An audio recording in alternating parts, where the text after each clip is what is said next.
வெற்றிமாறன் எனக்கு மிகவும் பிடித்த இயக்குனர், எனது நண்பர். போனா 1 மணி நேரம் 2 மணி நேரம் வந்து கூட பேசிட்டு இருக்கும். அந்த அளவுக்கு நண்பர். இருந்தாலும் இந்த வெற்றிமாறன் ஏன் 5 ஆண்டுகள் மௌனியாக இருந்தார்? நீட்டா ஒழிக்கணும், ரைட்டு, கோரிக்கை, நான் அதில் உடன்படலைன்னா சாத்தியம் இல்லை, நான் நம்புறேன். ஓகேவா? இந்தியாவுக்கு எல்லா மாநிலங்களும் ஒப்புக்கொண்ட ஒரு தேர்வை தமிழகம் மட்டும் எங்களுக்கு விதிவிலக்கு என்று கேட்பதில் நியாயம் இல்லை. இதற்கு முன்பு ஒரே கையெழுத்து போட்டு நீட்டை ரத்து செய்வோம் என்று அதிகாரமே இல்லாமல் ஒரு பச்சை பொய்யை சொன்ன ஒரு ஃப்ராடு கூட்டம் 5 வருஷமா ஆட்சி பண்ணிட்டு இருந்துச்சு. அந்த 5 ஆண்டுகளில் நீட் தொடர்பான தற்கொலைகள் நடக்கவில்லையா? நடந்துச்சுல்ல? அப்போது நேற்று மேடை ஏறி முழங்கிய இந்த திரையுலக பிரபலங்கள் ஃப்ராடுகார பசங்களா கைது போட்டு ரத்து பண்ணுவேன்னு சொல்லிட்டு ஆட்சிக்கு வந்தீங்க, எங்கேயா ரத்து பண்ணீங்க?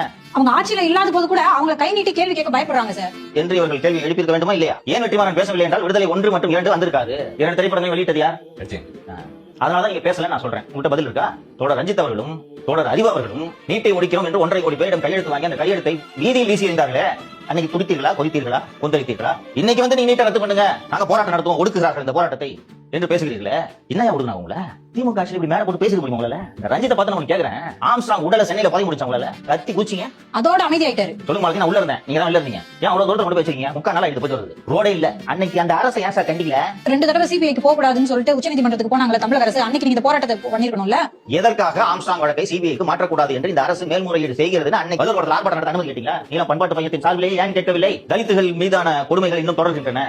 அது 75 வருஷமா தொடருது. அதனால இனியும் தொடர வேண்டும் என்று நான் சொல்லவில்லை. திமுக ஆட்சியில் தலித்துகளுக்கு நடந்த கொடுமைகளுக்கு எதிராக இதே அளவுக்கு புரிந்தீர்களா என்று தான் 8 தலித்துகள் அமைச்சராக்கிருக்காங்க. இதெல்லாம் ஜஸ்ட் ரெப்ரசன்டேட்டிவ்ங்க. இது பெரிய மாற்றமாவோ புரட்சியாவோ நான் பார்க்கலன்ற. பாக்காதீங்க, நான் பாக்குறேங்க, மக்கள் பாக்குறாங்க. சமூக நீதிக்காக தொடங்கிய இயக்கம் திராவிடர் கழகம், திராவிட முன்னேற்ற கழகம். அதிலிருந்து பிறந்ததுதான் அண்ணா திராவிட முன்னேற்ற கழகம். பெரியாரை தலையில் வைத்து கொண்டாடிய இந்த இயக்கங்கள் 8 தலித்துகளை அமைச்சர்களாக்க வேண்டும் என்று நினைத்ததிலேயே, செய்ததிலேயே.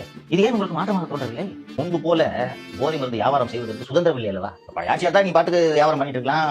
சோழிங்கநல்லூர்ல மெத்து கூட வச்சிருக்கலாம். அந்த மெத்து தயாரித்து ஏற்றுமதி செய்யக்கூடிய அந்த தொழிலதிபர் ஜாபர் சாதிக் என்பவரோடு சேர்ந்து தொழில் செய்யலாம். அவர் முதலீடு செய்த பணத்தில் திரைப்படம் தயாரிக்கலாம். அவர் முதலீடு செய்த பணத்தில் ராதாகிருஷ்ணன் சாலையில் உயர் ரக காப்பி கடை திறக்கலாம், ஈசிஆரில் காப்பி கடை திறக்கலாம். அதற்கான வசதிகள் இப்போது குறைந்து விட்டது.